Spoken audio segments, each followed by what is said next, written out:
प्रकार से हरे रंग को एक तरीके से उसके बनाने में समाहित किया गया, तो वही राज्यसभा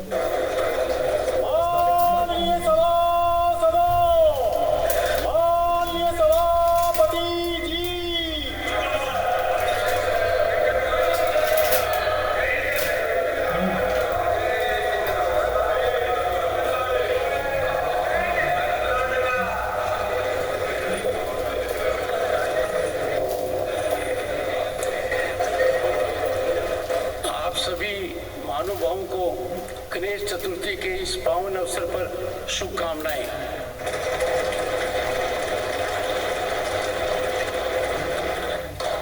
अमृत काल में ये बदलाव भारत के भविष्य और विकास के लिए सार्थक साबित होगा। माननीय सदस्य, आज के दिन का एक और महत्व दिवस है। जैन समाज आज संवत्सरी का दिन मनाता है, जो पर्युषण का अंतिम दिवस है। इस अवसर पर मेरा सभी को मिच्छामि दुक्कडम।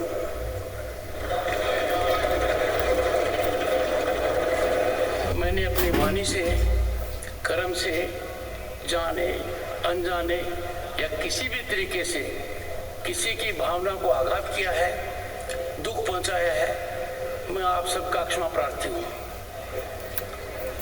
आपका हृदय विशाल है, आप मेरी क्षमा स्वीकार करेंगे और आगे का रास्ता हम सब के लिए मिलकर सकारात्मक होगा। माननीय सदस्यगण, आज का दिन हमारे लिए संकल्प का दिन है। भारत की प्रगति दुनिया के लिए एक मिसाल है और हमारा प्रयास होना चाहिए कि आने वाले दिनों में हम इस प्रगति को और गति दें और महत्वपूर्ण योगदान दें। माननीय सदस्य, आज के दिन मेरा आप सभी से विशेष आग्रह है। आप सबको, हम सबको संकल्प लेना होगा कि देश और देश हित हम सर्वोपरि रखेंगे। हम अपने भारतीय होने का गौरव हो और हम भारत की ऐतिहासिक उपलब्धियों का सम्मान करेंगे। मैं पूर्ण रूप से आश्वस्त हूँ कि आज की नई शुरुआत भारत के भविष्य के लिए दूरगामी और सकारात्मक साबित होगी। Honorable members, we have to carry best of everything forward and leave behind unhealthy baggage. We must place our total commitment to serve the nation and bring about positive change in the lives of 1/6 of humanity.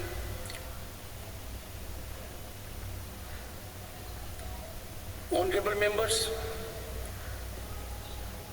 I wish to indicate to the honorable members that keeping in view all these situations and after I have had interaction with the honorable speaker, the central hall where we had joint session this morning will be known henceforth as Svidhan Sadan. I am happy that I adjourned the house this morning to confer with leaders of the political parties, and there was broad consensus on this. We will work out a situation whereby we make it extremely impactful. माननीय सदस्यों, अब मैं माननीय प्रधानमंत्री जी को, नरेंद्र मोदी जी को सदन को संबोधित करने के लिए आमंत्रित करता हूँ।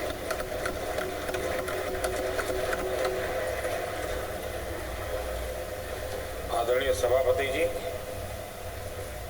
हम सब के लिए आज का ये दिवस यादगार भी है, ऐतिहासिक भी है। इससे पहले मुझे लोकसभा में भी अपनी भावना को व्यक्त करने का अवसर मिला था। अब राज्यसभा में भी आज आपने मुझे अवसर दिया है, मैं आपका आभारी हूँ। आदरणीय सभापति जी, हमारे संविधान में राज्यसभा की परिकल्पना उच्च सदन के रूप में की गई है। संविधान निर्माताओं का यह आशय रहा है कि ये सदन राजनीति की आपाधापी से ऊपर उठ करके गंभीर बौद्धिक विचार विमर्श का केंद्र बने और देश को दिशा देने का सामर्थ्य यहीं से निकले, ये स्वाभाविक देश की अपेक्षा भी रहे और लोकतंत्र की समृद्धि में ये योगदान की उस समृद्धि को में अधिक मूल्य वृद्धि कर सकता है। आदरणीय सभापति जी, इस सदन में अनेक महापुरुष रहते हैं, मैं सबका उल्लेख तो न कर पाऊं, लेकिन लाल बहादुर शास्त्री जी हो, गोविंद वल्लभ पंत साहब हो, लाल कृष्ण अडवाणी जी हो, प्रणब मुखर्जी साहब हो, अरुण जेटली जी हो, ऐसे अनगिनत विद्वान, श्रेष्ठीजन और सार्वजनिक जीवन में वर्षों तक तपस्या किए हुए लोग इस सदन को सुशोभित किया है, देश का मार्गदर्शन किया है।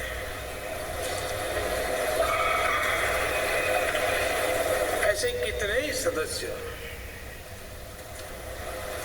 जिन्होंने एक प्रकार से व्यक्ति स्वयं में एक संस्था के रहे, एक इंडिपेंडेंट थिंक टैंक के रूप में अपना सामर्थ्य देश को उसका लाभ देने वाले लोग भी हमें रहे। संसदीय इतिहास के शुरुआती दिनों में डॉक्टर सर्वपल्ली राधाकृष्णन जी ने राज्यसभा के महत्व पर कहा था कि parliament is not only A legislative but A deliberative body. Rajya Sabha से देश के जनता की अनेक ऊंची अपेक्षाएं हैं, सर्वोत्तम अपेक्षाएं हैं और इसलिए मान्य सदस्यों के बीच गंभीर विषयों की चर्चा और उसे सुनना, ये भी एक बहुत बड़ा सुखद अवसर होता है। नया संसद भवन एक सिर्फ नई बिल्डिंग नहीं है, लेकिन एक नई शुरुआत का प्रतीक भी है। हम व्यक्तिगत जीवन में भी देखते हैं, जब किसी भी नई चीज के साथ हमारा जुड़ाव आता है तो मन पहला करता है कि अब एक नए वातावरण का मैं ऑप्टिमम यूटिलाइजेशन करूंगा, उसका सर्वाधिक सकारात्मक वातावरण में मैं काम करूंगा, एक सहज स्वभाव होता है। और अमृत काल की शुरुआत में ही इस भवन का निर्माण होना और इस भवन में हम सबका प्रवेश होना, ये अपने आप में हमारे देश के 140 करोड़ नागरिकों की जो आशा आकांक्षा है, उसमें एक नई ऊर्जा भरने वाला बनेगा, नई आशा और नया विश्वास पैदा करने वाला। आदरणीय सभापति जी, हमें तय समय सीमा में लक्ष्यों को हासिल करना है, क्योंकि देश, जैसा मैंने पहले भी कहा था, ज्यादा प्रतीक्षा नहीं कर सकता है। एक कालखंड था जब सामान्य मन को लगता था कि ठीक है, हमारे माँ बाप भी ऐसे गुजारा किया, हम भी कर लेंगे, हमारे नसीब में ये था, हम जी लेंगे। आज समाज जीवन की और खास करके नई पीढ़ी की सोच वो नहीं है और इसलिए हमें भी नई सोच के साथ, नई शैली के साथ सामान्य मानवीय की आशा आकांक्षाओं की पूर्ति के लिए हमारे कार्य का व्याप्ति बढ़ाना पड़ेगा। हमारी सीमा, सोचने की जो सीमाएं हैं उससे भी हमें आगे बढ़ना पड़ेगा और हमारी क्षमता जितनी बढ़ेगी उतना ही देश की क्षमता बढ़ाने में हमारा योगदान भी बढ़ेगा। आदरणीय सभापति जी, मानता हूं कि इस नए भवन में, ये उच्च सदन में हम अपने आचरण से, अपने व्यवहार से संसदीय शुचिता के प्रतीक के रूप में देश की विधानसभाओं को, देश की स्थानीय स्वराज की संस्थाओं को, वहां की सारी व्यवस्थाओं को प्रेरणा दे सकते हैं। और मैं समझता हूं कि ये स्थान ऐसा है कि जिसमें ये सामर्थ्य सबसे अधिक है और इसका लाभ देश को मिलना चाहिए, देश के जनप्रतिनिधियों को मिलना चाहिए, चाहे वो ग्राम प्रधान के रूप में चुना गया हो, चाहे वो संसद में आया हो। और ये परंपरा यहाँ से हम कैसे आगे बढ़ाएं। आदरणीय सभापति जी, पिछले 9 वर्ष से आप सबके साथ से, सहयोग से देश की सेवा करने का हमें मौका मिला। कई बड़े निर्णय करने के अवसर आए और बड़े महत्वपूर्ण निर्णयों पर फैसले भी हुए और कई तो फैसले ऐसे थे जो दशकों से लटके हुए थे। उन फैसलों को भी, और ऐसी बातें थी जिसको बहुत कठिन माना जाता था, मुश्किल माना जाता था और राजनीतिक दृष्टि से तो उसको स्पर्श करना भी बहुत ही गलत माना जाता था। लेकिन सबके बावजूद भी हमने उस दिशा में कुछ हिम्मत दिखाई। राज्यसभा में हमारे पास इतनी संख्या नहीं थी, लेकिन हमें एक विश्वास था कि राज्यसभा दलगत सोच से ऊपर उठ करके देश हित में जरूर अपने फैसले लेगी।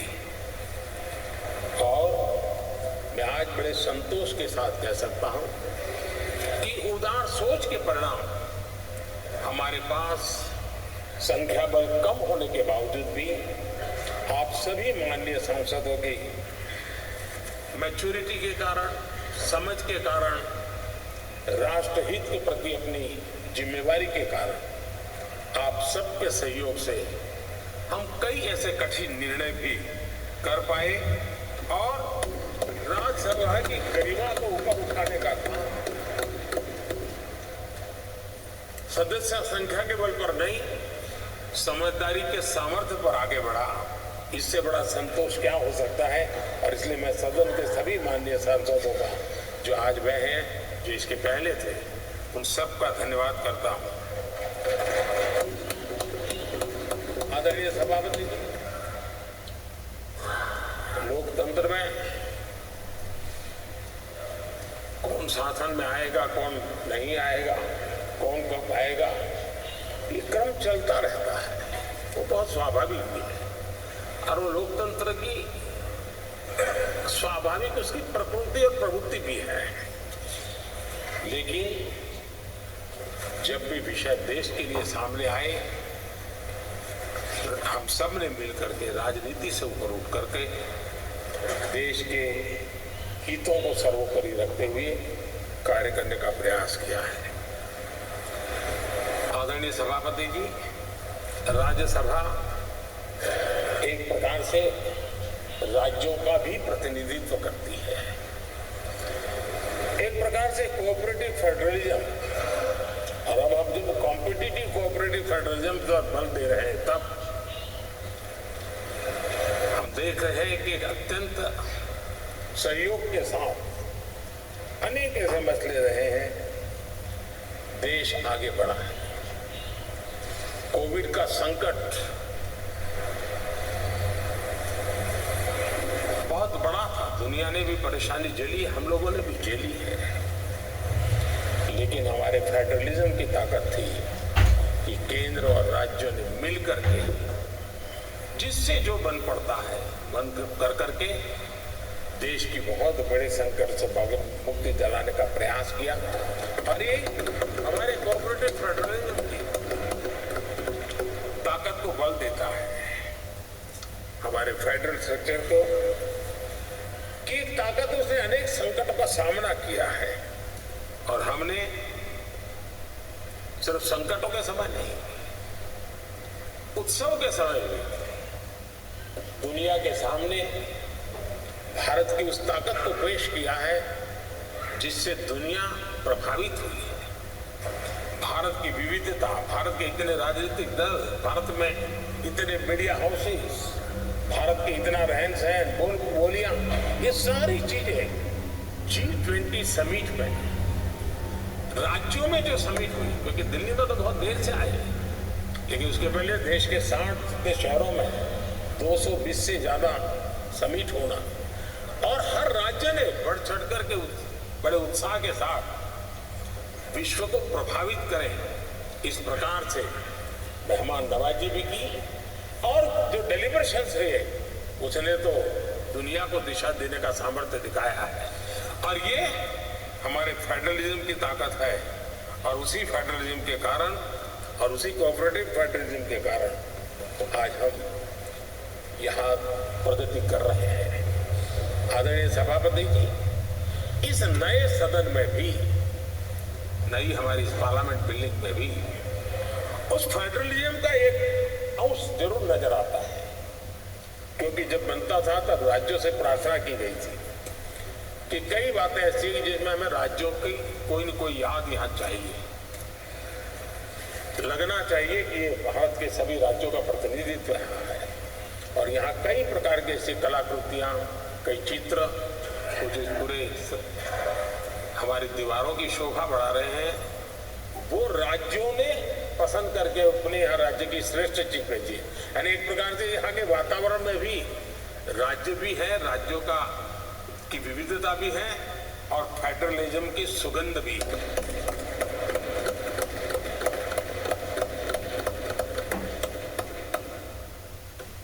आदरणीय सभापति जी, टेक्नोलॉजी ने जीवन को बहुत तेजी से प्रभावित किया है।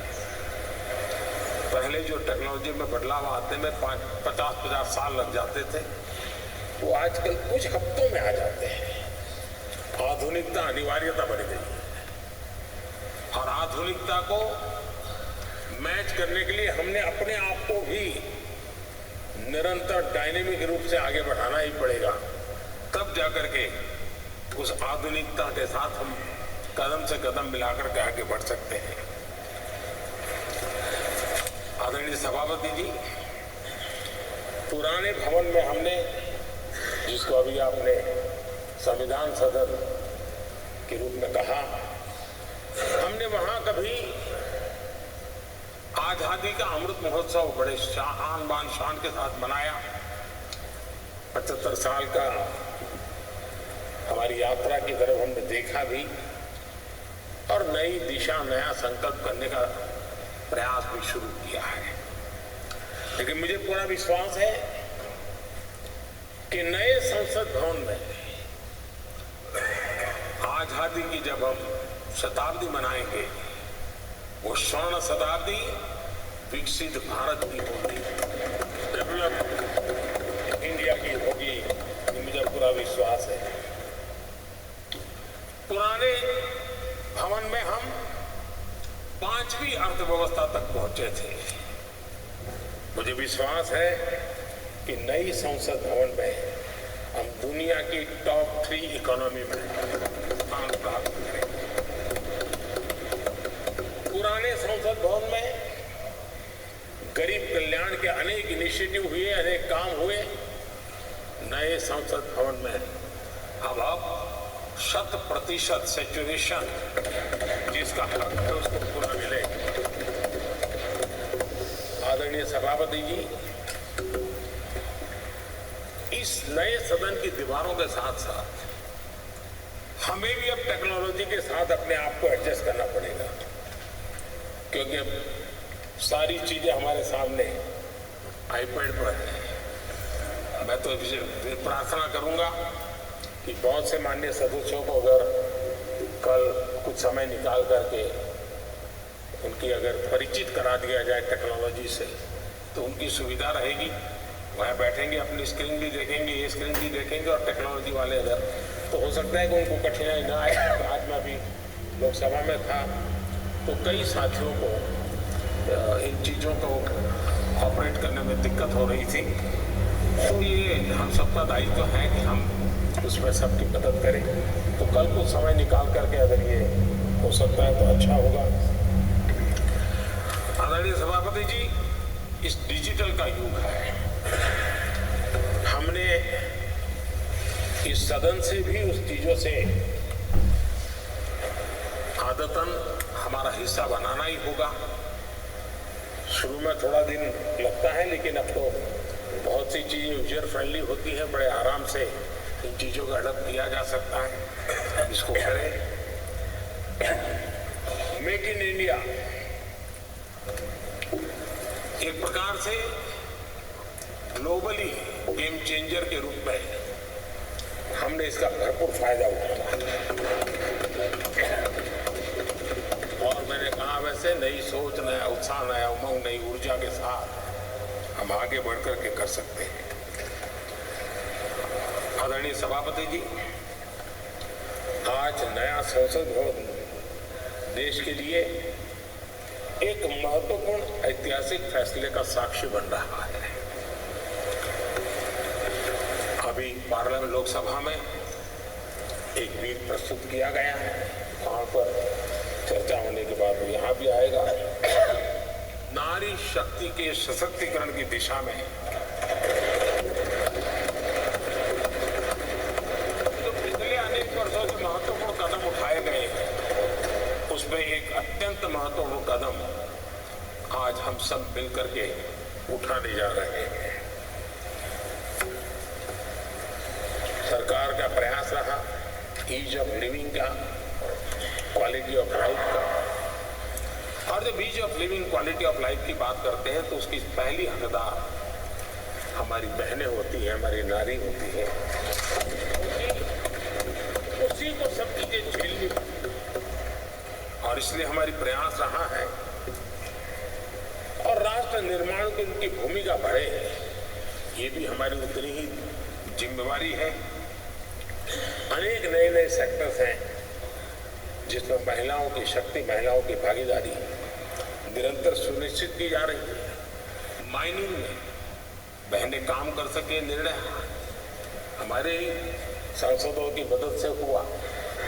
हमने सैनिक स्कूलों को बेटियों के लिए दरवाजे खोल दिए, क्योंकि बेटियों में जो सामर्थ्य है उस सामर्थ्य को अवसर मिलना चाहिए। उनके लिए मन में इफ्स एंड बट्स का युग खत्म हो चुका है। हम जितना सामर्थ्य, हम जितनी सुविधा देंगे उतनी सामर्थ्य हमारी मातृशक्ति, हमारी बेटियां, हमारी बहनें दिखाएंगे। बेटी बचाओ बेटी पढ़ाओ का अभियान वो कोई सरकारी कार्यक्रम नहीं है, समाज ने इसे अपना बनाया है। और बेटियों का मान सम्मान की दिशा में समाज में एक भाव पैदा हुआ है। मुद्रा योजना हो, जनधन योजना हो, महिलाओं ने बढ़ चढ़ करके इसका लाभ उठाया है। फाइनेंशियल इंक्लूजन के अंदर आज भारत की महिलाओं का सक्रिय योगदान नजर आ रहा है। ये अपने आप में मैं समझता हूँ उनके परिवार के जीवन में भी उनके सामर्थ्य को प्रकट करता है, जो सामर्थ्य अब राष्ट्र जीवन में भी प्रकट होने का वक्त आ चुका है। हमारी कोशिश यही है कि हमारे माता और बहनों के स्वास्थ्य को ध्यान में रखते हुए उज्ज्वला योजना, हमें मालूम है गैस सिलेंडर के लिए पहले एमपी के घर के चक्कर काटने पड़ते थे। गरीब परिवारों तक उसको पहुंचाना, मैं जानता हूँ बहुत बड़ा आर्थिक बोझ है, लेकिन महिलाओं के जीवन को ध्यान में रखते हुए उस काम को किया। महिलाओं के सम्मान के लिए ट्रिपल तलाक लंबे अरसे से राजनीतिक दृष्टि से राजनीतिक लाभालाभ का शिकार हो चुका था। इतना बड़ा मानवीय निर्णय, लेकिन हम सभी माननीय सांसदों की मदद से उसको कर गया। नारी सुरक्षा के लिए कड़े कानून बनाने का काम भी हम सब कर पाए हैं। विमेन लेड डेवलपमेंट G20 की सबसे बड़ी चर्चा का विषय रहा और दुनिया के कई देश हैं जिनके लिए विमेन लेड डेवलपमेंट विषय थोड़ा सा नया सा अनुभव होता था और जब उनकी चर्चा में सुर आते थे कुछ अलग सी सुर सुनने को मिलते थे। लेकिन G20 के डिक्लेरेशन में सबने मिलकर के ह्यूमन लेड डेवलपमेंट के विषय को अब भारत से दुनिया की तरफ पहुंचा है, ये हम सब के लिए गर्व है। आदरणीय सभापति जी, इसी बैकग्राउंड में लंबे अरसे से विधानसभा और लोकसभा में सीधे चुनाव में महिलाओं की भागीदारी सुनिश्चित करने का विषय है और ये बहुत समय से आरक्षण की चर्चा चली थी। हर किसी ने कुछ न कुछ प्रयास किया है और लेकिन ये 1996 से इसकी शुरुआत हुई है और अटल जी के समय तो कई बार बिल लाए गए, लेकिन नंबर कम पड़ते थे, कुछ उग्र विरोध का भी वातावरण रहता था। एक महत्वपूर्ण काम करने में काफी असुविधा होती थी। लेकिन जब नए सदन में आए हैं, नया होने का एक उमंग भी होता है, तो मुझे विश्वास है कि ये जो लंबे अरसे से चर्चा में रहा विषय है, अब इसको हमने कानून बना करके हमारे देश की विकास यात्रा में नारी शक्ति की भागीदारी सुनिश्चित करने का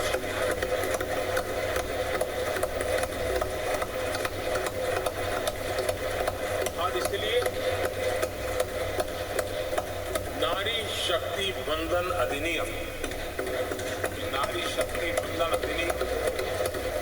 संविधान संशोधन के रूप में लाने का सरकार का विचार है, जिसको आज लोकसभा में रखा गया है। कल लोकसभा में इसकी चर्चा होगी और इसके बाद राज्यसभा में भी आएगा। मैं आज आप सबसे प्रार्थना करता हूं कि एक ऐसा विषय है जिसको अगर हम सर्वसम्मति से आगे बढ़ाएंगे तो सात अर्थ में वो शक्ति अनेक गुना बढ़ जाएगी और जब भी बिल हम सबके सामने आए तब मैं राज्यसभा के सभी मेरे माननीय सांसद साथियों से आज आग्रह करने आया हूं कि हम सर्वसम्मति से जब भी उसकी निर्णय करने का अवसर आए आने वाले 1-2 दिन में आप सबके सहयोग की अपेक्षा साथ मैं मेरी वाणी को विराम देता हूं। बहुत बहुत धन्यवाद।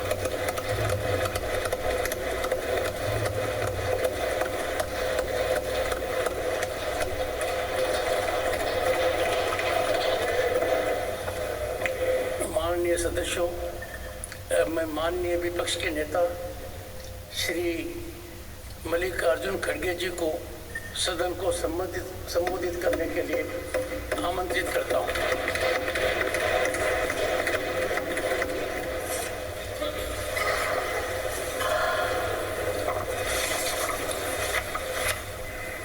माननीय अध्यक्ष महोदय, मैं बहुत लंबा भाषण नहीं करना चाहता। मैं ये सोच के आया था कि आपकी तरफ से कुछ भाषण होगा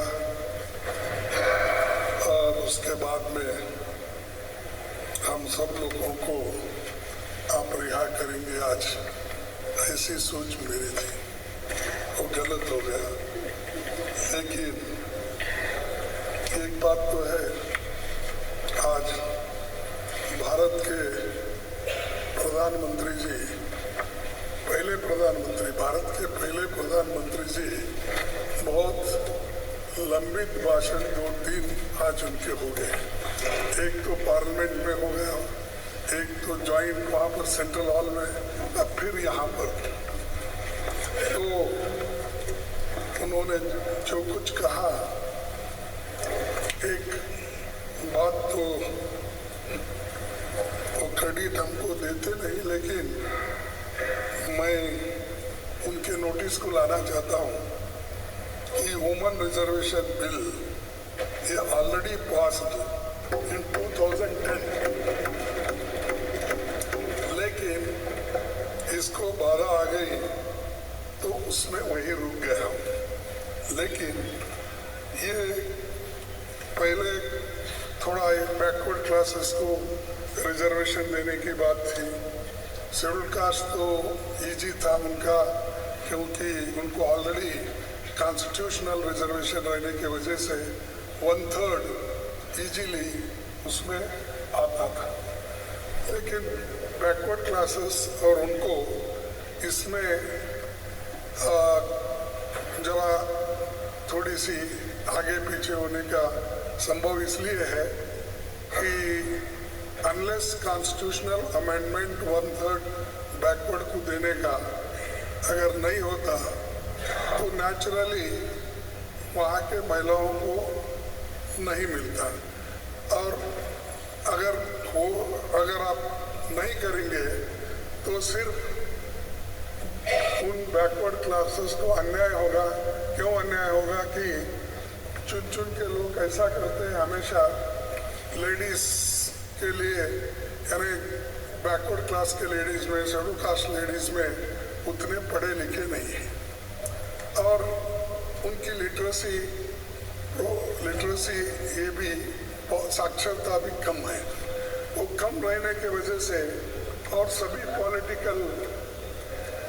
पॉलिटिकल पार्टियों का, मैं एक पार्टी बोल के नहीं बोलता, सभी पॉलिटिकल पार्टी की एक आदत है कि महिला बोले तो कमजोर महिला को दे देते हैं, जो सक्षम है, जो लड़ सकती है।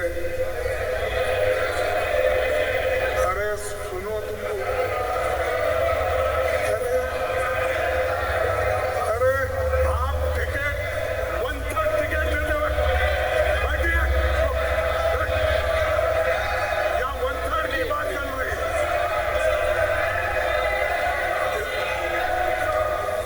यहाँ 1/3 की बात चल रही है।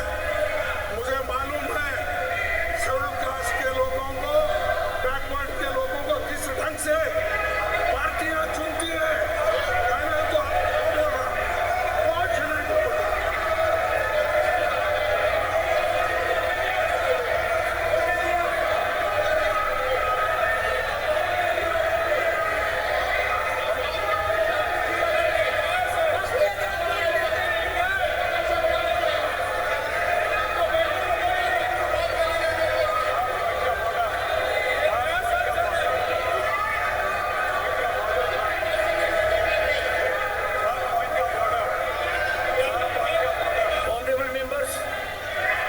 Honorable members, Mr. Pramod Tiwari has a point of order.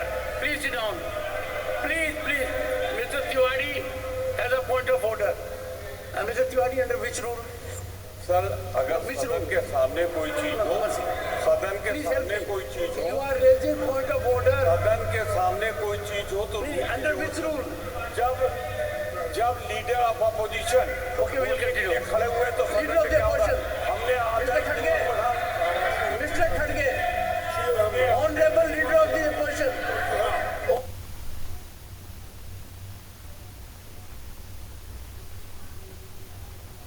On those papers rejected.